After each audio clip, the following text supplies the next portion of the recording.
Indonesia adalah tanah gemah ripah Lojinawi.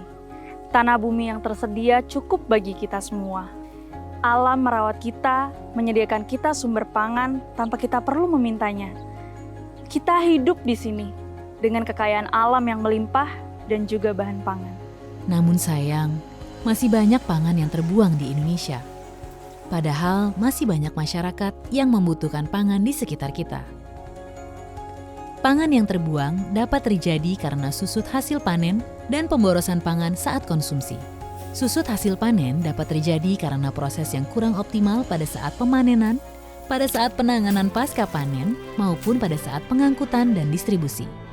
Tidak hanya itu, susut hasil panen juga bisa terjadi atas nama kualitas. Saat di pasar, pangan yang sebenarnya hanya cacat sedikit dibuang karena tampilannya yang kurang sempurna.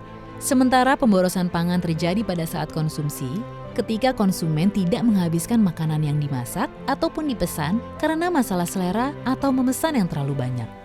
Makanan yang kita konsumsi tentunya tidak serta-merta tersedia di atas meja makan. Perlu proses yang panjang untuk memproduksi pangan dari mulai penyemaian, penanaman, perawatan tanaman, pemanenan, sampai dengan distribusi dan pengolahan yang membutuhkan sumber daya yang tidak sedikit. Banyaknya pangan yang terbuang ini tentunya akan berdampak besar, tidak hanya dari sisi ketersediaan pangan, namun juga terhadap lingkungan kita. Kita telah memulai upaya mengurangi susut hasil panen melalui penggunaan teknologi yang lebih modern untuk panen dan pasca panen, pengemasan dan pengangkutan yang lebih menjaga keutuhan bahan pangan. Penggunaan controlled atmosphere storage dan cold storage untuk menyimpan komoditas pangan maupun pengolahan untuk memberikan nilai tambah sekaligus mengurangi susut saat panen raya.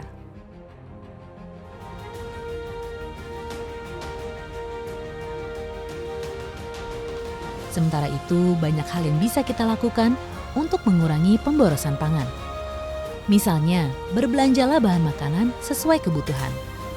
Saat memasak, masaklah secukupnya sesuai jumlah orang yang akan makan. Kemudian ketika makan, baik di rumah maupun ketika menghadiri undangan, ambil secukupnya dan habiskan. Masyarakat dari berbagai kelompok usia, profesi, peran, dan status sosial harus bisa mengubah perilaku untuk mengurangi pangan yang terbuang. Mengurangi pangan yang terbuang bukanlah hal yang sulit. Kita semua bisa melakukannya dimulai dari diri kita sendiri. Yuk, kita sebagai warga Indonesia bersama-sama menjaga bahan pangan. Sayangi makanan kita karena terbuang sayang.